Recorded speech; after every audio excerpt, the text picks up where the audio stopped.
Hi hello friends, welcome back to my channel. Friends, video Kannada ಸಾಹಿತ್ಯಕ್ಕೆ ಸಂಬಂಧಪಟ್ಟಂಥ ಶಾಸನಗಳ ಬಗ್ಗೆ ನೋಡ್ತಾ ಹೋಗೋಣ.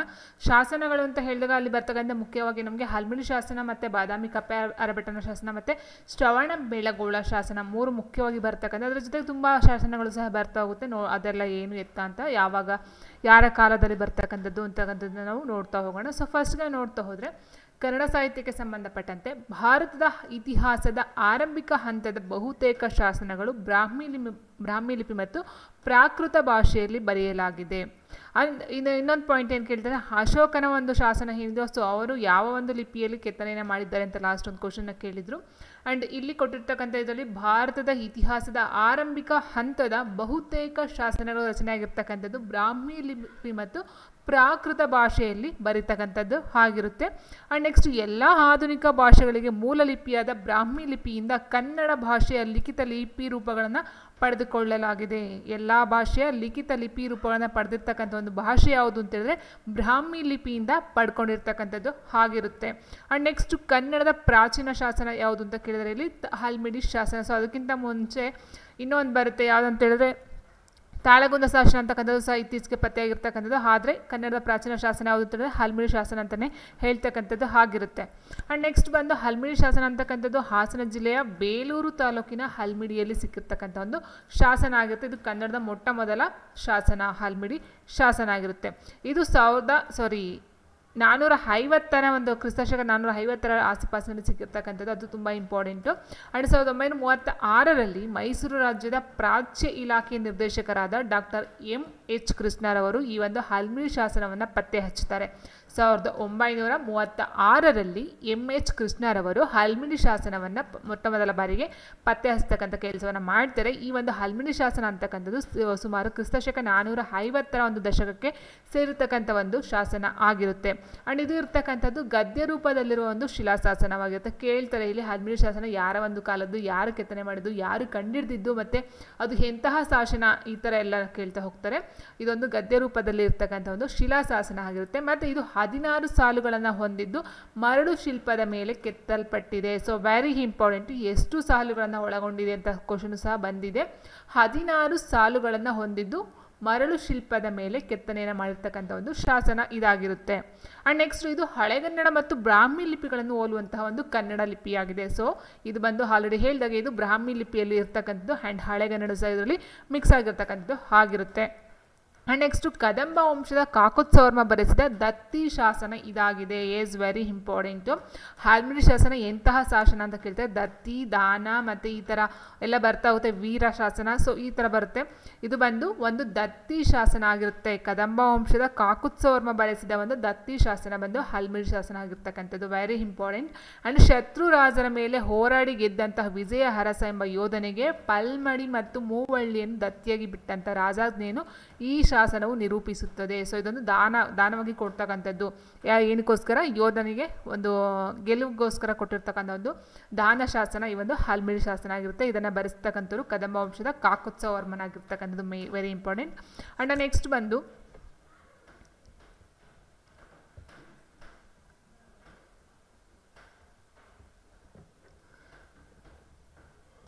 ಶಾಸನದ ಮಂಗಳ ಶ್ಲೋಕವು ಸಂಸ್ಕೃತದಲ್ಲಿದೆ. ಈ ಒಂದು ಏನು ಹಲ್ಮಿಡಿ ಶಾಸನ ಇದೆ ಇದರಲ್ಲಿ ಇರ್ತಕ್ಕಂಥ ಶ್ಲೋಕವು ಸಂಸ್ಕೃತ ಏನು ಈಗ ಅಲ್ಲಿ ನೋಡಿದ್ರೆ ಬ್ರಾಹ್ಮಿ ಲಿಪಿಯಲ್ಲಿದೆ ಅಂತ ಹೇಳಿದ್ವಿ. ಅದೇ ರೀತಿ ಒಂದು ಇದರಲ್ಲಿರ್ತಕ್ಕಂಥ ಒಂದು ಪ್ರಾರ್ಥನೆ ಅಥವಾ ಮಂಗಳ ಶ್ಲೋಕ ಅಂತಕ್ಕಂಥದ್ದು ಹಳೆಗನ್ನಡ ಮತ್ತು ಬ್ರಾಹ್ಮಿ ಲಿಪಿ ಮತ್ತು ಇನ್ನೂ ಒಂದು ಭಾಷೆ ಒಂದು ಸಂಸ್ಕೃತದಲ್ಲಿ ಈ ಒಂದು ಶ್ಲೋಕನೂ ಸಹ ಇದೆಯಂತೆ. ಇದು ಸಹ ಕೇಳ್ಬೋದು. Very important. ಆ್ಯಂಡ್ ಕನ್ನಡಕ್ಕೆ ಶಾಸ್ತ್ರೀಯ ಗರಿಮೆ ದೊರಕಿಸುವಲ್ಲಿ ಪ್ರಮುಖ ಪಾತ್ರವನ್ನು ವಹಿಸಿಕೊಡುತ್ತದೆ ಯಾವುದು, ಈ ಒಂದು ಹಲ್ಮಿಡಿ ಶಾಸನ. Very important. 450ರ ಒಂದು ದಶಕ ಯಾರು ಕಂಡುಹಿಡಿದ್ರು, ಯಾರು ಒಂದು ಕೆತ್ತನೆ ಮಾಡಿಸ್ತಕ್ಕಂಥದ್ದು, ಇದು ಎಂತಹ ಶಾಸನವಾಗಿರುತ್ತೆ, ದತ್ತಿ ಶಾಸನವಾಗಿರುತ್ತೆ.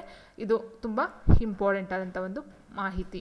ಆ್ಯಂಡ್ ನೆಕ್ಸ್ಟ್ ಬಂದು ಅಣಜಿ ಶಾಸನ ಕೊಟ್ಟಿದ್ದಾರೆ. ಅಣಜಿ ಶಾಸನ ಯಾವುದಕ್ಕೆ ಸಂಬಂಧಪಟ್ಟ ಎಲ್ಲಿ ಇತ್ತು ಅಂತ ಹೇಳಿದ್ರೆ ದಾವಣಗೆರೆ ಜಿಲ್ಲೆಯ ಹಣಜಿ ಬಳಿ ದೊರೆತಂಥ ಒಂದು ಹಣಜಿ ಶಾಸನವು ಕ್ರಿಸ್ತಶಕ 5ನೇ ಶತಮಾನಕ್ಕೆ ಸೇರಿದ ಒಂದು ಶಾಸನವಾಗಿರುತ್ತದೆ. ಇದು ಸಹ ಕನ್ನಡಕ್ಕೆ ಸಂಬಂಧಪಟ್ಟಂಥ ಒಂದು ಶಾಸನ ಸಹ ಆಗಿರ್ತಕ್ಕಂಥದ್ದು. ಕನ್ನಡಕ್ಕೆ ಛಂದೋಬದ್ಧ ಪದ್ಯ ಸಾಲನ್ನು ಹೊಂದಿರುವ ಬಹುಶಃ ಕನ್ನಡ ಪದ್ಯದ ಪ್ರಥಮ ನಿದರ್ಶನವಾಗಿದೆ. ಛಂದೋಬದ್ಧ ಪದ್ಯ ಸಾಲನ್ನು ಹೊಂದಿರತಕ್ಕಂಥ ಒಂದು ಶಾಸನ ಯಾವುದಂತ ಹೇಳಿದರೆ ಅಣಜಿ ಶಾಸನ ಆಗಿರ್ತಕ್ಕಂಥದ್ದು, ಛಂದಸ್ಸಿಗೆ ಸಂಬಂಧಪಟ್ಟಂಥದ್ದು. ಆ್ಯಂಡ್ ನೆಕ್ಸ್ಟ್ ಇನ್ನೊಂದು ಬರುತ್ತೆ ಬಾದಾಮಿಯ ಕಪ್ಪೆ ಹರಪಟ ಶಾಸನ. Very important. ಏನಂತ ಹೇಳಿದ್ರೆ ಕನ್ನಡದ ಮೊಟ್ಟ ಮೊದಲ ಶಾಸನ ಹಲ್ಮಿಡಿ ಶಾಸನ ಆದರೆ ಈ ಒಂದು ಬಾದಾಮಿ ಕಪ್ಪೆ ಹರಪಟ ಶಾಸನ ಇದೆ, ಇದು ತ್ರಿಪದಿಯಲ್ಲಿ ಮೊಟ್ಟ ಮೊದಲ ಬಾರಿಗೆ ರಚಿತವಾದಂಥ ಒಂದು ಶಾಸನವಾಗಿರುತ್ತೆ. ತ್ರಿಪದಿ ಶೈಲಿಯಲ್ಲಿ ರಚಿಸಲ್ಪಟ್ಟಂತಹ ಮೊಟ್ಟ ಮೊದಲ ಶಾಸನ ಯಾವುದಂತ ಹೇಳಿದ್ರೆ ಬಾದಾಮಿಯ ಕಪ್ಪೆ ಅರಭಟನ ಶಾಸನ. ಕೇಳ್ತಾರೆ ಇಲ್ಲಿ ಬಾದಾಮಿಯ ಕಪ್ಪೆ ಅರಭಟನ ಶಾಸನ ಯಾವ ಒಂದು ಶೈಲಿಯಲ್ಲಿದೆ ಅಂತ ಕೇಳ್ಬೋದು, ಅಥವಾ ತ್ರಿಪದಿಯನ್ನು ರಚನೆ ಮಾಡಿದಂಥ ಮೊಟ್ಟ ಮೊದಲ ಶಾಸನ ಯಾವುದು ಅಂತಲೂ ಸಹ ಕೇಳಬಹುದಾಗಿರುತ್ತೆ. ಓಕೆ, ಇದು ಬಂದು 7ನೇ ಶತಮಾನದ ಒಬ್ಬ ಚಾಲುಕ್ಯ ಯೋಧ, ಈತನ ಬಗ್ಗೆ ಬಾದಾಮಿಯ ಒಂದು ಬಂಡೆಗಲ್ಲಿನ ಮೇಲೆ ರಚಿತವಾದಂಥ ಒಂದು ಶಾಸನವಾಗಿರುತ್ತೆ. ಇದು 7ನೇ ಶತಮಾನಕ್ಕೆ ಸಂಬಂಧಪಟ್ಟಂಥದ್ದು. ಇದು ತ್ರಿಪದಿ ಶೈಲಿಯಲ್ಲಿ ಇರ್ತಕ್ಕಂಥದ್ದು. ಆ್ಯಂಡ್ ನೆಕ್ಸ್ಟ್ ಬಂದು ಹಳೆಗನ್ನಡ ಲಿಪಿಯಲ್ಲಿ ರಚಿತವಾಗಿರ್ತಕ್ಕಂಥ ಒಂದು ಶಾಸನ ಆಗಿರುತ್ತೆ. ಇನ್ನು ಮುಂದೆ ಎಕ್ಸ್ಪ್ಲನೇಷನ್ ಕೊಡ್ತಾ ಹೋಗ್ತೀನಿ, ತುಂಬ ಇದೆ ಇದಕ್ಕೆ ಸಂಬಂಧಪಟ್ಟಂತೆ. ಆ್ಯಂಡ್ ನೆಕ್ಸ್ಟ್ ಬಂದು ಶ್ರವಣಬೆಳಗೊಳ ಶಾಸನ.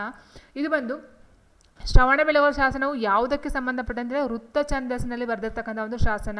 ತುಂಬ ಕೇಳ್ತಕ್ಕಂಥದ್ದು. ಯಾಕೆ ಅಂತ ಇದು 3 ಸಹ ಕನ್ನಡಕ್ಕೆ ಸಂಬಂಧಪಟ್ಟಂಥ ಒಂದು ಶಾಸನಗಳಾಗಿರೋದ್ರ 4 ಸಹ ಒಂದು ಮಾಹಿತಿಯನ್ನು ಕೊಟ್ಟಿರ್ತಕ್ಕಂಥದ್ದು.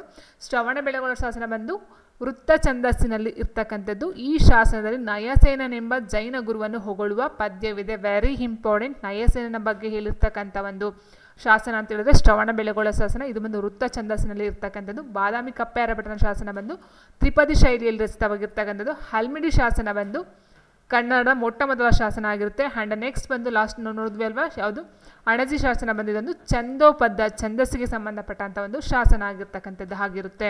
Very important. 4 ನೋಡ್ಕೊಳ್ತಾ ಹೋಗಿ. ಆ್ಯಂಡ್ ಕನ್ನಡದ ಪ್ರಾರಂಭಿಕ ಕೃತಿಗಳು ಅಂತ ಹೇಳಿದ್ರೆ ಕವಿರಾಜ ಮಾರ್ಗ. ಇದೊಂದು ಬಂದು ಲಕ್ಷಣ ಗ್ರಂಥ ಅಥವಾ ಅಲಂಕಾರಿಕ ಗ್ರಂಥ. ಕನ್ನಡದ ಮೊಟ್ಟ ಮೊದಲ ಲಕ್ಷಣ ಗ್ರಂಥ ಬಂದು ಕವಿರಾಜ ಮಾರ್ಗ ಆಗಿರುತ್ತೆ. ಇದನ್ನು ನೃಪತುಂಗ ಆಸ್ಥಾನದಲ್ಲಿರ್ತಕ್ಕಂಥ ಶ್ರೀ ವಿಜಯನು ಕ್ರಿಸ್ತಶಕ 850ರಲ್ಲಿ ರಚನೆ ಮಾಡ್ತಕ್ಕಂಥ ಒಂದು ಕೃತಿಯಾಗಿರುತ್ತೆ. ಯಾವುದು ಕವಿರಾಜ ಮಾರ್ಗ ಅಂತಕ್ಕಂಥದ್ದು. Very important. ಅದೊಂದು ಕನ್ನಡದ ಮೊಟ್ಟ ಮೊದಲ ಲಕ್ಷಣ ಗ್ರಂಥ ಅಥವಾ ಅಲಂಕಾರಿಕ ಗ್ರಂಥ ಅಂತ ಹೇಳ್ತೀವಿ. ಆ್ಯಂಡ್ ನೆಕ್ಸ್ಟ್ ಒಡ್ಡಾರಾಧನೆ ಅಂತಕ್ಕಂಥದ್ದು ಏನಿದೆಯೋ ಇದು ಬಂದು ಶಿವಕೋಟ್ಯಾಚಾರ್ಯರು ಬರೆದಿರ್ತಕ್ಕಂಥದ್ದು. ಕನ್ನಡದ ಮೊಟ್ಟ ಮೊದಲ ಗದ್ಯ ಕೃತಿ.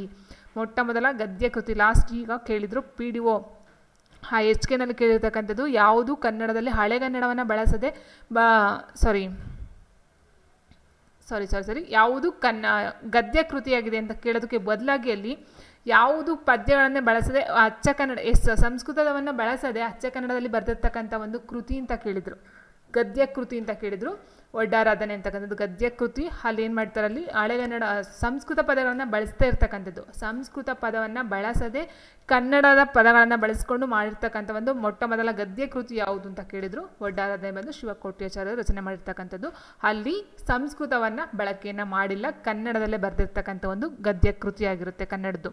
ಓಕೆ, ಆ್ಯಂಡ್ ನೆಕ್ಸ್ಟ್ ಒಡ್ಡಾರಾಧನೆ ಬರೆದ ಶಿವಕೋಟ್ಯಾಚಾರ್ಯರು ರಾಷ್ಟ್ರಕೂಟರ ದೊರೆ ನೃಪತುಂಗನ ರಾಜ್ಯದಲ್ಲಿ ಒಂದು ಆಸ್ಥಾನದಲ್ಲಿ ಇರ್ತಕ್ಕಂಥದ್ದಾಗಿರುತ್ತೆ. ಇದು ಜೈನ ಕೃತಿಯಾಗಿದ್ದು ಕಥನ ರೂಪದ ಗದ್ಯ ಶೈಲಿಯಲ್ಲಿದೆ. ಸೊ ಹೇಳಿದಾಗ ಒಂದು ಗದ್ಯ ಕೃತಿ ಹೌದು, ಕಥನ ರೂಪದಲ್ಲಿ ಇರ್ತಕ್ಕಂಥದ್ದು. ಇವರು ಬಂದು ರಾಷ್ಟ್ರಕೂಟರ ನೃಪತುಂಗನ ಆಸ್ಥಾನದಲ್ಲಿ ಇರ್ತಕ್ಕಂಥವ್ರು ಆಗಿರ್ತಾರೆ. ಇದೊಂದು ಜೈನ ಕೃತಿಯಾಗಿರ್ತಕ್ಕಂಥದ್ದು ಆಗಿರುತ್ತೆ. ಒಡ್ಡಾರಾಧನೆ ಬಂದು ಜೈನ ಕೃತಿಯಾಗಿರುತ್ತೆ. ತುಂಬ ಇಂಪಾರ್ಟೆಂಟು. ಆ್ಯಂಡ್ ನೆಕ್ಸ್ಟ್ ಈ ಒಂದು ಒಡ್ಡಾರಾಧನೆ ಅಂತಕ್ಕಂಥದ್ದು 19 ಕಥೆಗಳನ್ನು ಒಳಗೊಂಡಿದೆ. ಇದು ವೆರಿ ಇಂಪಾರ್ಟೆಂಟು. ಒಡ್ಡಾರಾಧನೆ ಬಂದು 19 ಕಥೆಗಳನ್ನು ಒಳಗೊಂಡಿರ್ತಕ್ಕಂಥದ್ದು. ಆ್ಯಂಡ್ ನೆಕ್ಸ್ಟ್ ಬಂದು ಹರಿಶೇಣನ ಬೃಹತ್ ಕಥಾಕೋಶ ಎಂಬ ಸಂಸ್ಕೃತ ಕೃತಿಯು 19 ಕಥೆಗಳ ಸಂಗ್ರಹವಾಗಿದೆ. ಬೃಹತ್ ಕಥಾಕೋಶ ಬರೆದವರು ಯಾರು ಅಂತ ಕೇಳ್ಬೋದು, ಅಥವಾ ಅದರಲ್ಲಿರ್ತಕ್ಕಂಥ ಕಥೆಗಳ ಸಂಗ್ರಹ ಎಷ್ಟು ಅಂತಲೂ ಸಹ ಕೇಳಬಹುದಾಗಿರುತ್ತೆ. ನೆಕ್ಸ್ಟ್ ಇನ್ನೊಂದು ಬಂದು ಚೂಡಾಮಣಿ ಅಂತಕ್ಕಂಥದ್ದು ಇದೆ. ಇದು ತತ್ವಚಿಂತನೆಗಳನ್ನೊಳಗೊಂಡಂಥ ತೊಂಬಲಚಾರ್ಯರ ಚೂಡಾಮಣಿ ಎಂಬ ಬೃಹತ್ ಕೃತಿಯನ್ನು ಕನ್ನಡದಲ್ಲಿ ಬರೆಯಲಾಗಿತ್ತೆಂದು ನಂಬಲಾಗಿದೆ. ಇದ್ರ ಬಗ್ಗೆ ಅಷ್ಟೊಂದು ಮಾಹಿತಿ ಇರೋದಿಲ್ಲ, ಜಸ್ಟ್ ಒಂದು ಸೇಮ್ ಇದರಲ್ಲಿ ಕೊಟ್ಟಿರ್ತಕ್ಕಂಥದ್ದಾಗಿರುತ್ತೆ.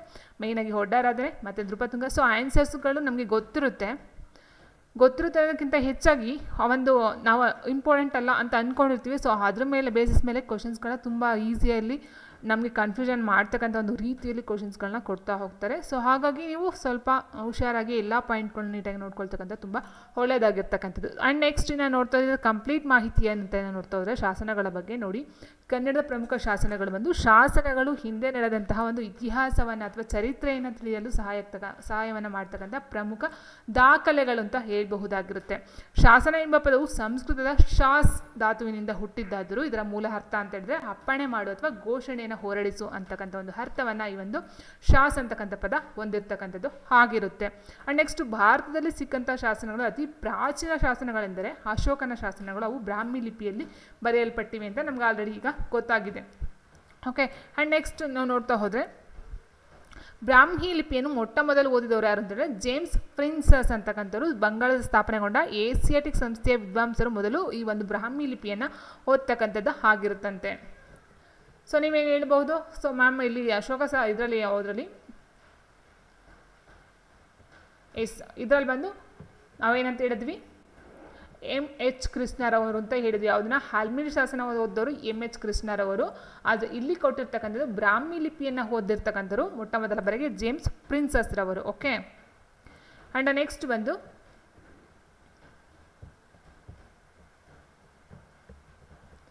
ಶಾಸನದಲ್ಲಿರ್ತಕ್ಕಂಥ ವಿವಿಧ ಪ್ರಕಾರಗಳು ಯಾವ್ಯಾವುದು ಅಂತ ಹೇಳಿದ್ರೆ ದಾನ ಶಾಸನ. ದಾನ ಶಾಸನ ಅಂತ ಹೇಳಿದ್ರೆ ಒಬ್ಬರಿಗೆ ದಾನವಾಗಿ ಕೊಡ್ತಕ್ಕಂಥದ್ದು. ದೇವಾಲಯ ಆಗಿರ್ಬೋದು, ಒಬ್ಬ ವ್ಯಕ್ತಿಗೆ, ಗ್ರಾಮಕ್ಕೆ, ಮಠಗಳಿಗೆ, ವಿದ್ವಾಂಸರಿಗೆ, ಛತ್ರಕ್ಕೆ, ಅಗ್ರಹಾರಗಳಿಗೆ, ವಿದ್ಯಾಭ್ಯಾಸಕ್ಕೆ, ಇನ್ನು ಹಲವು ವಿಚಾರಗಳಿಗೆ ದಾನವನ್ನು ಕೊಡ್ತಕ್ಕಂಥ ಒಂದು ದಾನವನ್ನು ಕೊಟ್ಟು ಅದನ್ನು ಬರೆಸ್ತಕ್ಕಂಥ ಒಂದು ಶಾಸನವನ್ನು ನಾವು ದಾನ ಶಾಸನಗಳು ಅಂತ ಹೇಳ್ತೀವಿ. ವೀರಗಲ್ಲು ಅಂತ ಹೇಳಿದಾಗ ಯುದ್ಧ ಭೂಮಿಯಲ್ಲಿ ವೀರ ಮರಣವನ್ನು ಮಾಡ್ತಕ್ಕಂಥವ್ರಿಗೆ ಅವರಿಗೋಸ್ಕರ ಕೊಡ್ತಕ್ಕಂಥ ಒಂದು ಬರೆಸ್ತಕ್ಕಂಥ ಒಂದು ಶಾಸನ ಅಂತ ಹೇಳಿದ್ರೆ ವೀರಗಲ್ಲು ಶಾಸನ ಆಗಿರುತ್ತೆ. ಇನ್ನು ಧರ್ಮ ಸಂಬಂಧಿ ಶಾಸನ ಅಂತ ಹೇಳಿದ್ರೆ ಧರ್ಮ ಕಾರ್ಯಕ್ಕಾಗಿ ನೀಡಿದಂತಕ್ಕಂಥ ಒಂದು ಶಾಸನಗಳಾಗಿರುತ್ತೆ. ಮಾಸ್ತಿ ಕಲ್ಲುಗಳು ಅಂತ ಹೇಳಿದ್ರೆ ಗಂಡ ಸತ್ತಾಗ ಗಂಡ ಸತ್ತ ಸುದ್ದಿ ಕೇಳಿ ಜೀವಂತವಾಗಿ ಚಿತೆ ಏರಿ ಪ್ರಾಣವನ್ನು ಬಿಡುತ್ತಿದ್ದ ಸತಿಯನ್ನು ಮಹಾಸತಿ ಎಂದು ಕರೆಯುತ್ತಿದ್ದರು. ಇವರಿಗಾಗಿ ಹೊರಡಿಸುತ್ತಿದ್ದ ಶಾಸನವನ್ನು ಮಾಸ್ತಿ ಕಲ್ಲು ಶಾಸನ ಅಂತ ಕರೀತಾರೆ. ವೆರಿ ನೋಡಿ ಎಷ್ಟು ಇಂಪಾರ್ಟೆಂಟ್ ಇದೆ. ಮಾಸ್ತಿ ಕಲ್ಲು ಅಂತ ಹೇಳಿದ್ರೆ ಗಂಡ ಸತ್ತಾಗ ಅವರಿಂದನೇ ಹೆಂಡತಿನೂ ಸಾಯ್ತಕ್ಕಂಥ ಒಂದು ಇದನ್ನ ಏನಂತಾರೆ ಮಾಸ್ತಿ ಕಲ್ಲುಗಳಲ್ಲಿ ಬರೆಸ್ತಕ್ಕಂಥ ಒಂದು ಶಾಸನವನ್ನು ಮಾಸ್ತಿ ಕಲ್ಲು ಶಾಸನ ಅಂತ ಕರಿತಾ ಇದ್ರು. ಅಂಡ್ ನೆಕ್ಸ್ಟು ಕನ್ನಡ ಇತಿಹಾಸ ತಿಳಿಯಲು ಇರ್ತಕ್ಕಂಥ ಪ್ರಮುಖ ಶಾಸನಗಳು ಅಂತ ಹೇಳಿದಾಗ ನೋಡಿ, ಇದು ಸಹ ಕೇಳಿದ್ದಾರೆ.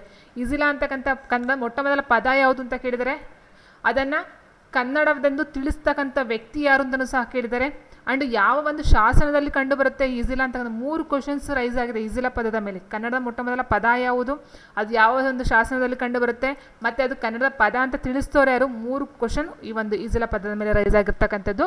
ಸೊ ಕನ್ನಡದ ಮೊಟ್ಟ ಮೊದಲ ಪದ ಅಂತ ಹೇಳಿದ್ರೆ ಇಜಿಲಾ. ಇದು ಅಶೋಕನ ಬ್ರಹ್ಮಗಿರಿ ಶಾಸನದಲ್ಲಿ ಕಂಡು ಬರ್ತಕ್ಕಂಥ ಒಂದು ಪದ ಆಗಿರುತ್ತೆ. ಸೊ ಇಜಿಲಾ ಅಂತ ಹೇಳಿದ್ರೆ ಕೋಟೆ ಅಥವಾ ಊರು ಎಂದರ್ಥ. ತಮಿಳಿನಲ್ಲಿ ಏಲ್ ಅಂತ ಕರೀತಾರಂತೆ. ಅಂಡ್ ಈ ಪದವನ್ನು ಕನ್ನಡವನ್ನು ತಿಳಿಸಿದವರು DL Narasimhacharya. Very important, DL Narasimhacharya ಅವರು. ಅಂಡ್ ನೆಕ್ಸ್ಟ್ ಬಂದು ಕನ್ನಡದ ಸಾಲುಗಳನ್ನು ಹೊಂದಿರುವ ಕನ್ನಡದ ಮೊದಲ ಶಾಸನ ಯಾವುದು ಅಂತ ಹೇಳಿದ್ರೆ ಹಲ್ಮಿಡಿ ಶಾಸನ ಆಗಿರುತ್ತೆ.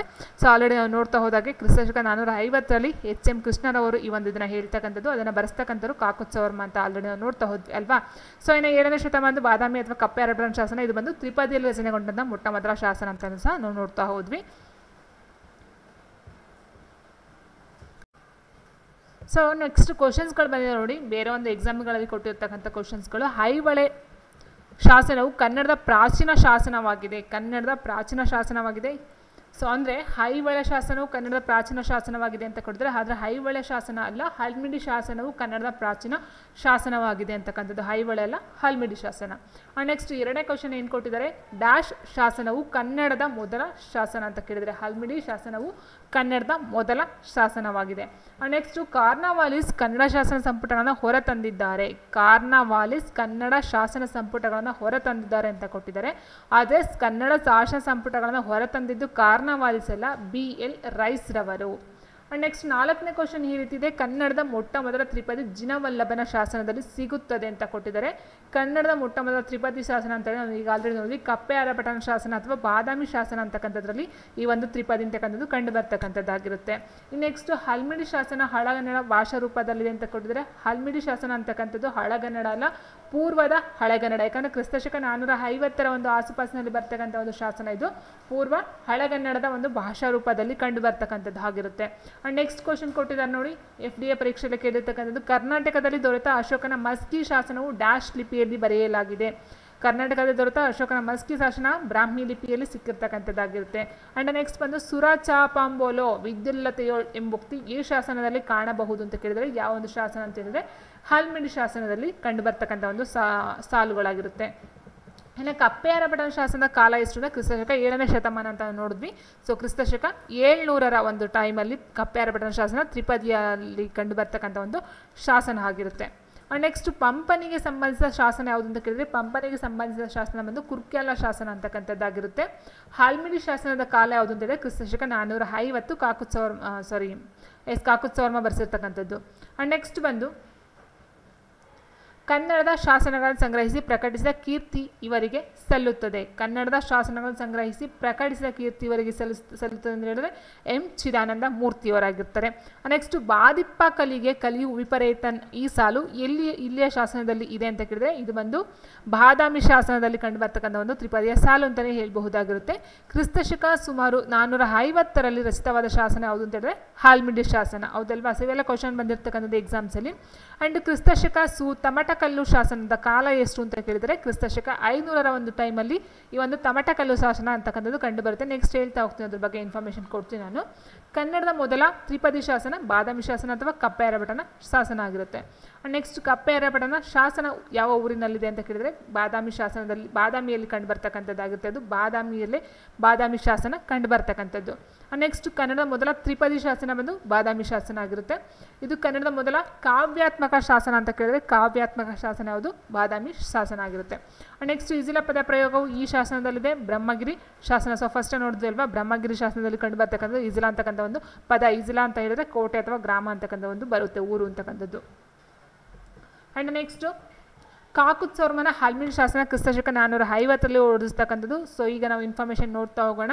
ಹಾಲ್ಮಿಡಿ ಶಾಸನ ಪ್ರಸ್ತುತ ಹಾಸನ ಜಿಲ್ಲೆಯ ಹಲ್ಮಿಡಿ ಗ್ರಾಮದಲ್ಲಿ ದೊರಕಿರ್ತಕ್ಕಂಥದ್ದು ಈ ಒಂದು ಹಾಲ್ಮಿಡಿ ಶಾಸನ ಅಂತಕ್ಕಂಥದ್ದು. ಈಗ ಅದು ಮೈಸೂರಿನ ಪ್ರಾಚ್ಯ ವಸ್ತು ಸಂಗ್ರಹಾಲಯದಲ್ಲಿದ್ದು ಇದನ್ನು ಕನ್ನಡದ ಪ್ರಥಮ ಶಿಲಾಶಾಸನ ಎಂದು ಪರಿಗಣಿಸಲಾಗಿದೆ. ಈ ಶಾಸನವನ್ನು ಕದಂಬರ ಆಳ್ವಿಕೆಯಲ್ಲಿ ನರಿದಾವಿಳೆ ಪ್ರಾಂತ್ಯದ ಅಧಿಕಾರಿಗಳಾದ ಮೃಗೇಶ ಮತ್ತು ನಾಗ ಎಂಬುವರು ಕೇಕೆ ಮತ್ತು ಪಲ್ಲವರಿಂದ ಹೋರಾಡಿ ಜಯಗಳಿಸಿದಂಥ ಒಂದು ವಿಜಯಾರಸ ಎಂಬುವನಿಗೆ ಶೌರ್ಯದ ಕೊಡುಗೆಯಾಗಿ ಹಲ್ಮಿಡಿ ಮತ್ತು ಮುಳ್ಳವಳ್ಳಿಗಳೆಂಬ 2 ಗ್ರಾಮಗಳನ್ನು ಹುಂಬಳ್ಳಿಯಾಗಿ ಅಥವಾ ದಾನ ಅಥವಾ ದತ್ತಿ, ಹುಂಬಳ್ಳಿ ಅಂತ ಹೇಳಿದ್ರೆ ದಾನ ಅಥವಾ ದತ್ತಿ ಅಂತ ಅರ್ಥ ಬರುತ್ತೆ. ಅದು ಸಹ ಕೇಳ್ತಾರೆ, ನೋಡ್ಕೊಳ್ಳಿ. ಕೊಟ್ಟಿರ್ತಕ್ಕಂಥ ಒಂದು ಶಾಸನ ಆಗಿರೋದ್ರಿಂದ ಅದನ್ನು ದಾನ ಶಾಸನ ಅಥವಾ ದತ್ತಿ ಶಾಸನ ಅಂತ ಹೇಳ್ತಾ ಹೋಗ್ತಾರೆ. ಇದು ಒಂದು ದತ್ತಿ ಅಥವಾ ದಾನ ಶಾಸನವಾಗಿದೆ. ಹುಂಬಳ್ಳಿ ಅಂದರೆ ದಾನ ಎಂದರ್ಥ. ಈ ಶಾಸನದಲ್ಲಿ ಹೆಚ್ಚಾಗಿ ಸಂಸ್ಕೃತ ಪದಗಳು ಕಂಡು ಬಂದರೂ ವಾಕ್ಯ ರಚನೆ ಮಾತ್ರ ಕನ್ನಡದಲ್ಲಿಯೇ ಆಗಿರೋದ್ರಿಂದ ಇದನ್ನು ಕನ್ನಡದ ಮೊಟ್ಟ ಮೊದಲ ಅಥವಾ ಪ್ರಥಮ ಶಾಸನ ಅಂತ ಕರಿತಾ ಹೋಗ್ತಾರೆ. ಇದರ ಬಗ್ಗೆ ಕೆಲವೊಂದು ಇನ್ಫಾರ್ಮೇಷನ್ ಅಂತ ಹೇಳಿದರೆ ಕನ್ನಡದ ಮೊಟ್ಟ ಮೊದಲ ಉಪಲಬ್ಧ ಶಾಸನ ಹಲ್ಮಿಡಿ ಶಾಸನ. ಇದು ಕ್ರಿಸ್ತಶಕ 450ರಲ್ಲಿ ಈ ಒಂದು ಹಾಸನ ಜಿಲ್ಲೆಯ ಬೇಲೂರು ತಾಲೂಕಿನ ಹಲ್ಮಿಡಿ ಗ್ರಾಮದಲ್ಲಿ ಕಂಡು ಬರ್ತಕ್ಕಂಥದ್ದು. ಇದರ ಒಂದು ಭಾಷೆ ಅಂತ ಹೇಳಿದ್ರೆ ಪೂರ್ವ ಹಳೆಗನ್ನಡ. ಇದನ್ನು ರಚನೆ ಮಾಡಿರ್ತಕ್ಕಂಥ ಅರಸ ಅಂತ ಹೇಳಿದ್ರೆ ಕಾಕುತ್ಸವರ್ಮ. ಇದೊಂದು ದತ್ತಿ ಅಥವಾ ದಾನ ಶಾಸನ ಆಗಿರುತ್ತೆ. ಆ್ಯಂಡ್ ನೆಕ್ಸ್ಟ್ ಹಲ್ಮಿಡಿ ಶಾಸನ ಉಲ್ಲೇಖಿತ ಮೃಗೇಶ ಮತ್ತು ನಾಗರ ಎಂಬ ಭಟ್ಕರ ನಾಡು ಯಾವುದು ಅಂತ ಹೇಳಿದ್ರೆ ನರಿದಾವಿಳೆ ಅಂತಕ್ಕಂಥದ್ದು ಒಂದು ಜಾಗ ಆಗಿರ್ತಕ್ಕಂಥದ್ದು. ಆ್ಯಂಡ್ ನೆಕ್ಸ್ಟ್ ಇದ್ರ ಬಗ್ಗೆ ಇನ್ಫಾರ್ಮೇಷನ್ ಕೊಟ್ಟಿರ್ತಕ್ಕಂಥವ್ರು ಯಾರು ಅಂತ ಹೇಳಿದ್ರೆ ನರಸಿಂಹಾಚಾರ್ ಮತ್ತು ರೈಸ್ರವರು.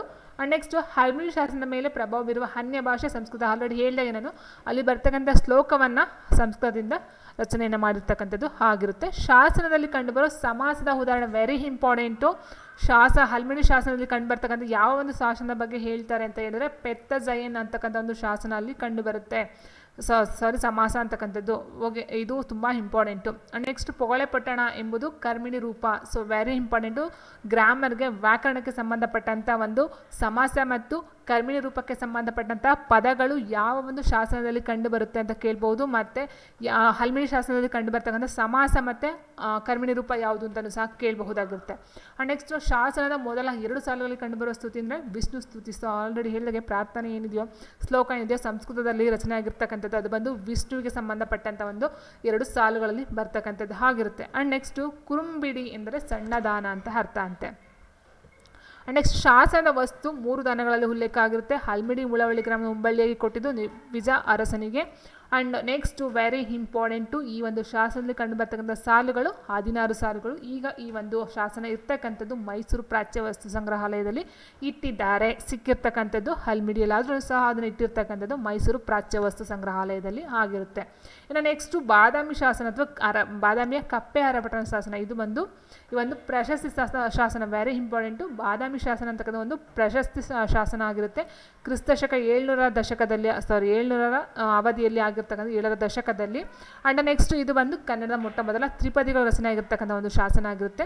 ಇದೊಂದು ಸಾಹಿತ್ಯಿಕವಾಗಿ ಒಂದು ವರ್ಣನಾತ್ಮಕ ಶಾಸನ ಅಂತಲೂ ಸಹ ಹೇಳ್ತಾ ಹೋಗ್ತಾರೆ. ಇದು ಬಂದು ಹಳೆಗನ್ನಡ. ಹಲ್ಮಿಡಿ ಶಾಸನ ಬಂದು ಪೂರ್ವ ಹಳೆಗನ್ನಡ, ಬಾದಾಮಿ ಶಾಸನ ಬಂದು ಹಳೆಗನ್ನಡದಲ್ಲಿ ರಚನೆ ಆಗಿರ್ತಕ್ಕಂಥದ್ದು. ಆ್ಯಂಡ್ ಇದರ ಒಂದು ವಸ್ತು ಅಂತಂದರೆ ವೀರಭಟನ ವರ್ಣನೆ ಅಂತಕ್ಕಂಥದ್ದಾಗಿರುತ್ತೆ. ಆ್ಯಂಡ್ ಇದರಲ್ಲಿ ವೀರಭಟ ಅಂತಂದರೆ ಕಪ್ಪೆ ಹರಭಟ ಆಗಿರ್ತಾನೆ. ಈ ಒಂದು ಶಾಸನದಲ್ಲಿ ಕಂಡು ಬರ್ತಕ್ಕಂಥ ಕಪ್ಪೆ ಹರಭಟನ ಬಿರುದು ಯಾವುದು ಅಂತ ಹೇಳಿದ್ರೆ ಕಲಿಯುಗ ವಿಪರೀತನ್. ಕಲಿಯುಗ ವಿಪರೀತನ್ ಯಾರು ಅಂತ ಹೇಳಿದ್ರೆ ಕಪ್ಪೆ ಹರಭಟ. ಇದು ಎಲ್ಲಿ ಕಂಡು ಬರುತ್ತೆ ಅಂತ ಹೇಳಿದ್ರೆ ಬಾದಾಮಿ ಶಾಸನದಲ್ಲಿ ಕಂಡು ಬರುತ್ತೆ. ಓಕೆ, ಇಲ್ಲಿಗೆ ಬರ್ತಕ್ಕಂಥ ಮೊದಲ 2 ಸಾಲುಗಳು ಗದ್ಯ ರೂಪದಲ್ಲಿ ಇರ್ತಕ್ಕಂಥದ್ದು, ಅದೆಲ್ಲ ನಂತರ ತ್ರಿಪದಿಗಳು ಕಂಡು ಬರ್ತಕ್ಕಂಥದ್ದು ಆಗಿರುತ್ತೆ. ಸೊ ಇನ್ನು ಎಕ್ಸ್ಟ್ರಾ ಇನ್ಫಾರ್ಮೇಷನ್ ಅಂತ ಹೇಳಿದ್ರೆ ಇಲ್ಲಿದೆ, ನೀವು ನೋಡ್ಕೊಳ್ತಾ ಹೋಗ್ಬೋದು. ತ್ರಿಪದಿಯನ್ನು ಕನ್ನಡ ಛಂದಸ್ಸಿನ ತಾಯಿ ಬೇರು ಎಂದು ಕರೆದವರು ಯಾರು ಅಂತ ಹೇಳಿದ್ರೆ ರಾಮ್ ಶ್ರೀ ಮುಗುಳುರಿ ಅವರು. ಓಕೆ, ದ್ರೌಪದಿಯನ್ನು ಕನ್ನಡ ವೃತ್ತಗಳ ಗಾಯತ್ರಿ ಅಂತ ಕರೆದವರು ಯಾರು? ದ ರಾ ಬೇಂದ್ರೆ ಅವರು. Very very important. ತ್ರಿಪದಿಯನ್ನು ಕನ್ನಡ ಛಂದೋಗಂಗೆ ಗಂಗೋತ್ರಿ ಅಂತ ಕರೆದವರು ಯಾರು? DS ಕರ್ಕಿರವರು. ಈ 3 ಸಹ ತುಂಬ ಇಂಪಾರ್ಟೆಂಟ್ ಆಗುತ್ತೆ.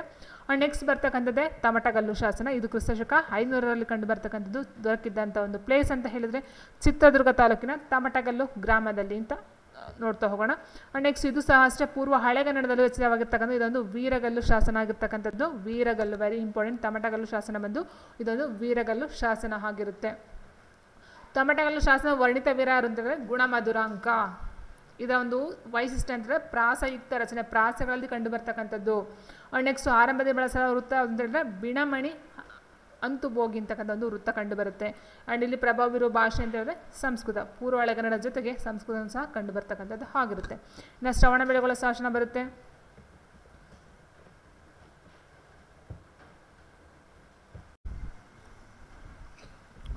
ಶ್ರವಣಬೆಳಗೊಳದ ಶಾಸನ ಬಂದು ಶ್ರವಣಬೆಳಗೊಳ ಶಾಸನ ರಚನೆಯಾದ ಕಾಲ ಅಂತ ಹೇಳಿದ್ರೆ ಕ್ರಿಸ್ತಶಕ 1368ರಲ್ಲಿ ರಚನೆ ಮಾಡ್ತಾರೆ. ಇದರಲ್ಲಿ ಕಂಡು ಬರ್ತಕ್ಕಂಥ ಪದ್ಯಗಳ ಸಾಲುಗಳು ಅಂತ ಹೇಳಿದ್ರೆ 35 ಸಾಲುಗಳು.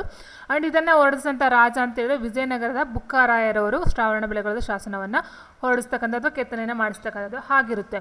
ಆ್ಯಂಡ್ ಇದರ ಒಂದು ವಸ್ತು ಅಂತ ಹೇಳಿದ್ರೆ ಜೈನ ಹಾಗೂ ವೈಷ್ಣವ ನಡುವಿನ ಕಲಹ ನಿವಾರಣೆ ಬಗ್ಗೆ ಹೇಳ್ತಕ್ಕಂಥದ್ದು. ಕೇಳ್ತಾರೆ, ಜೈನ ಹಾಗೂ ವೈಷ್ಣವ ನಡುವಿನ ಕಲಹ ನಿವಾರಣೆ ಮಾಡ್ತಕ್ಕಂಥ ಒಂದು ಶಾಸನ, ಬರೆದಿರ್ತಕ್ಕಂಥ ಶಾಸನ ಯಾವುದು ಅಂತ ಕೇಳಬಹುದು.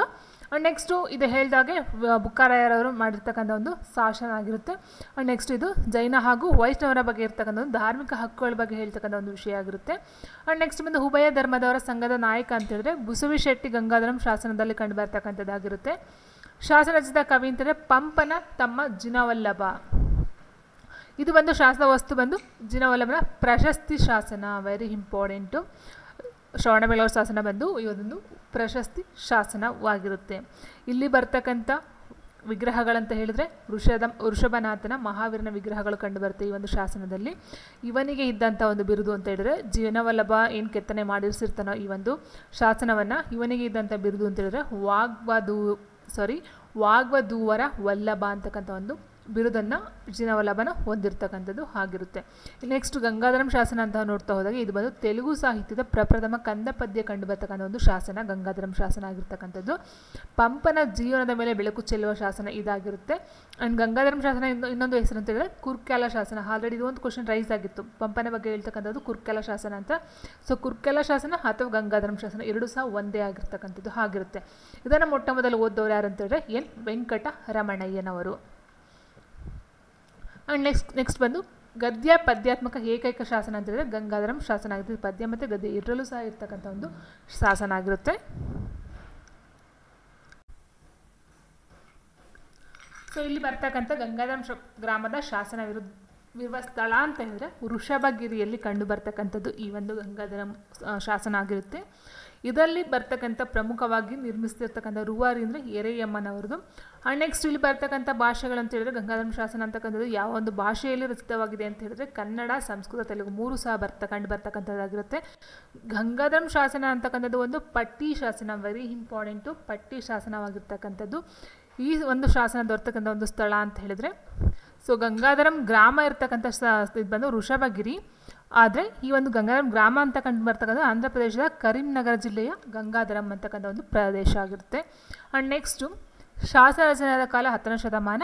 ಅಲ್ಲಿ ಕಂಡು ಬರ್ತಕ್ಕಂಥ ಪ್ರತಿಮೆ ಅಂತ ಹೇಳಿದ್ರೆ ಚಕ್ರೇಶ್ವರಿ ಪ್ರತಿಮೆ ಆಗಿರುತ್ತೆ. ತುಂಬ ಇಂಪಾರ್ಟೆಂಟ್ ಇದು ಸಹ ಅಷ್ಟೇ. ಏನು ಪಂಪನಿಗೆ ಸಂಬಂಧಪಟ್ಟಂತೆ ಬರುತ್ತೋ ಸೊ ಈ ಒಂದು ಶಾಸನದಲ್ಲಿ ಕಂಡು ಬರ್ತಕ್ಕಂಥದ್ದು ಕುರ್ಕ್ಯಾಲ ಶಾಸನ ಮತ್ತು ಗಂಗಾಧರಂ ಶಾಸನ ಎರಡೂ ಸಹ ಒಂದೇ ಆಗಿರ್ತಕ್ಕಂಥದ್ದು ಆಗಿರುತ್ತೆ. ಆ್ಯಂಡ್ ಈ ಥರ ಇನ್ಫಾರ್ಮೇಷನ್ ಅಂತ ಹೇಳಿದರೆ ಈ ಒಂದು ಶಾಸನಗಳಿಗೆ ಸಂಬಂಧಪಟ್ಟಂತೆ ಕೆಲವೊಂದು ಇತರ ಶಾಸನಗಳು ಯಾವುದ್ಯಾವುದು ಎಲ್ಲೆಲ್ಲಿ ಕಂಡು ಬರುತ್ತೆ ನೋಡೋದಾದರೆ ನವಿಲೆ ನಾಡಿನ ದೇಕಬ್ಬಯ್ಯ ವ್ಯಕ್ತಿತ್ವದ ಚಿತ್ರಣವಿರುವ ಶಾಸನ ಅಂತ ಹೇಳಿದ್ರೆ ಬೆಳತೂರು ಶಾಸನ ಅಂತೆ. ನೆಕ್ಸ್ಟ್ ಇದು ಕಂಡು ಬರ್ತಕ್ಕಂಥ ಕ್ರಿಸ್ತಶಕ 1057ರ ಅವಧಿಯಲ್ಲಿ ಈ ಒಂದು ಬೆಳತೂರು ಶಾಸನ ಕಂಡು ಬರ್ತಕ್ಕಂಥದ್ದು. ಇದು ಇರ್ತಕ್ಕಂಥ ಒಂದು ಸ್ಥಳ ಅಂತ ಹೇಳಿದ್ರೆ ಹೆಗ್ಗಡದೇವನಕೋಟೆ ತಾಲೂಕಿನ ಬೆಳ್ತೂರಲ್ಲಿ ಕಂಡು ಬರ್ತಕ್ಕಂಥ ಒಂದು ಶಾಸನ ಆಗಿರುತ್ತೆ. ನೆಕ್ಸ್ಟ್ ಕನ್ನಡ ಶಾಸನಗಳ ಶಿರೋಮಣಿ ಅಥವಾ ಕಾವ್ಯ ಕೂಡ ನಂದಿಸೇನ ಮುನಿಯ ನಿಷಧಿ ಶಾಸನ ಅಂತಕ್ಕಂಥದ್ದು. ಇದು ಒಂದು ಕಾಲ ಅಂತ ಹೇಳಿದ್ರೆ 7ನೇ ಶತಮಾನದಲ್ಲಿ ಇದು ದೊರೆತಕ್ಕಂಥ ಒಂದು ಸ್ಥಳ ಅಂತ ಹೇಳಿದ್ರೆ ಶ್ರವಣಬೆಳಗೊಳದಲ್ಲಿ ಕಂಡು ಬರ್ತಕ್ಕಂಥದ್ದು ಆಗಿರುತ್ತೆ. ನೆಕ್ಸ್ಟ್ ನಾವು ಬಸವಣ್ಣ ವಂಶಾವಳಿ ತಿಳಿಯುವ ಶಾಸನ ಯಾವುದು ಅಂದರೆ ಅರ್ಜುನವಾಡ ಶಾಸನ, ವೆರಿ ಇಂಪಾರ್ಟೆಂಟು. ಬಸವಣ್ಣನವನ ವಂಶಾವಳಿ ತಿಳಿಸ್ತಕ್ಕಂಥ ಒಂದು ಶಾಸನ ಅರ್ಜುನವಾಡ ಶಾಸನ ಆಗಿರುತ್ತೆ. ಇದರ ಒಂದು ಕಾಲ ಕ್ರಿಸ್ತಶಕ 1260. ಇದು ಎಂತಹ ಒಂದು ಶಾಸನ ಅಂತ ಹೇಳಿದ್ರೆ ದತ್ತಿ ಅಥವಾ ದಾನ ಶಾಸನ ಆಗಿರುತ್ತೆ. ಇನ್ನು ನೆಕ್ಸ್ಟ್ ನೋಡ್ತಾ ಹೋದಾಗೆ ಬನವಾಸಿ ರಾಜಾದಿತ್ಯ ಸ್ವಾಮಿ ಇಷ್ಟಬಂಟ ಕುಲಮುದ್ದ ಅಂತೆ. ಆ್ಯಂಡ್ ಕುಲಮುದ್ದ ಹೋರಾಟ ಪರಾಕ್ರಮ ತಿಳಿಯುವ ಶಾಸನ ಅಂತಂದರೆ ಮಾವಳ್ಳಿ ಶಾಸನ ಅಂತ ಅದರಲ್ಲಿ ಕಂಡುಬರುತ್ತೆ. ಆ್ಯಂಡ್ ಮಾವಳ್ಳಿ ಶಾಸನ ಒಂದು ವೀರಗಲ್ಲು ಶಾಸನ, ಅಲ್ಲಿ ಕಂಡು ಬರ್ತಕ್ಕಂಥ ಲಿಪಿ ಅಂತ ಹೇಳಿದ್ರೆ ಹಳೆಗನ್ನಡದ ಗದ್ಯ ಲಿಪಿಯಲ್ಲಿ ಕಂಡು ಬರ್ತಕ್ಕಂಥದ್ದು ಈ ಒಂದು ಮಾವಳ್ಳಿ ಶಾಸನ. ಆ್ಯಂಡ್ ನೆಕ್ಸ್ಟ್ ಬಂದು ದಾನ ಚಿಂತಾಮಣಿ ಹತ್ತಿಬ ಕುರಿತು ಅನ್ನೋದು ಶಾಸನ ಯಾವುದು ಅಂತ ಹೇಳಿದ್ರೆ ಲಕ್ಕುಂಡಿ ಶಾಸನ. ಕೇಳ್ತಾರೆ ಇಲ್ಲಿ ಯಾರ್ಯಾರ ಬಗ್ಗೆ ಯಾವ ಒಂದು ಶಾಸನದಲ್ಲಿ ಕಂಡುಬರುತ್ತೆ ಅಂತಕ್ಕಂಥದ್ದು ಕೇಳ್ತಾರೆ. ಲಕ್ಕುಂಡಿ ಶಾಸನ ಬಂದು ದಾನ ಚಿಂತಾಮಣಿ ಹತ್ತಿಮಬ್ಬೆಯವರ ಬಗ್ಗೆ ಕಂಡು ಬರ್ತಕ್ಕಂಥದ್ದು. ಅಂಡ್ ನೆಕ್ಸ್ಟ್ ಬಂದು ಹಿಮ್ಮಡಿ ಪುಲಕೇಶಿ ಶ್ರೀಹರ್ಷನ ಸೋಲಿಸಿದ ಸಂಗತಿ ತಿಳಿಸುವ ಶಾಸನ ಐಹೊಳೆ ಶಾಸನ ಆಗಿರುತ್ತೆ. ಅದರ ಕಾಲ ಕ್ರಿಸ್ತಶಕ 634ರಿಂದ 35 ಆ ಒಂದು ಆಸುಪಾಸು ಅಂತ ಹೇಳ್ಬಹುದಾಗಿರುತ್ತೆ.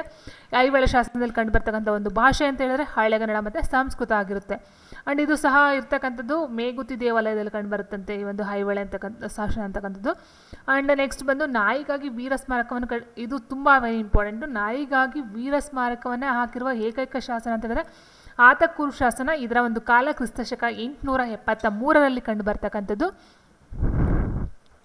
ಸೊ ಇಲ್ಲಿ ಬರ್ತಕ್ಕಂಥದ್ದು ರಾಜಾದಿತ್ಯವನ್ನು ಕೊಂದವನು ಭೂತಕವನ್ನು ತಿಳಿಸುವ ಶಾಸನ ಬಂದು ಆತಕೂರು ಶಾಸನ ಆಗಿರುತ್ತೆ. ಸೊ ರಾಜಾದಿತ್ಯವನ್ನು ಕೊಂದವನು ಭೂತಕ ಅಂತಕ್ಕಂಥ ತಿಳಿಸ್ತಕ್ಕಂಥದ್ದು ಶಾಸನ ಆತಕೂರು. ನಾಯಿಗಾಗಿ ವೀರ ಸ್ಮಾರಕವನ್ನು ಹಾಕಿಸ್ತಕ್ಕಂಥ ಒಂದು ಏಕೈಕ ಶಾಸನ ಅಂತ ಹೇಳಿದ್ರೆ ಅದು ಸಹ ಆತಕೂರು ಶಾಸನ ಆಗಿರುತ್ತೆ. ಈಗ ಈ ಒಂದು ಆತಕೂರು ಶಾಸನ ಇರ್ತಕ್ಕಂಥ ಒಂದು ಸ್ಥಳ ಅಂತಂದರೆ ಬೆಂಗಳೂರು ಮ್ಯೂಸಿಯಮಲ್ಲಿ ಇಟ್ಟಿದ್ದಾರಂತೆ. ಇನ್ನು ನೆಕ್ಸ್ಟ್ ಹೊಯ್ಸಳ ವಂಶದ ವರ್ಣನೆಯನ್ನು ಒಳಗೊಂಡಿರುವ ಶಾಸನ ಅಂತಂದರೆ ಬೇಲೂರು ಶಾಸನ. ಇದರ ಒಂದು ಕಾಲ ಕ್ರಿಸ್ತಶಕ 1117ರಲ್ಲಿ. ಇದರ ಒಂದು ಭಾಷೆ ಸಂಸ್ಕೃತ ಮತ್ತು ಕನ್ನಡ ಆಗಿರುತ್ತೆ. ಆ್ಯಂಡ್ ನೆಕ್ಸ್ಟ್ ಹಳೆಬೀಡಿನ ಹೊಯ್ಸಳೇಶ್ವರ ದೇವಸ್ಥಾನದ ಪ್ರಕಾರದಲ್ಲಿ ಪಶ್ಚಿಮದ ಕಡೆ ಕಂಬದಲ್ಲಿರುವ ಶಾಸನ ಕುವರ ಲಕ್ಷ್ಮಣ ಶಾಸನ ಅಂತೆ ಶಾಸನ. ಆ್ಯಂಡ್ ನೆಕ್ಸ್ಟ್ ಇದರ ಒಂದು ಕಾಲ ಕ್ರಿಸ್ತಶಕ 1220ರಲ್ಲಿ.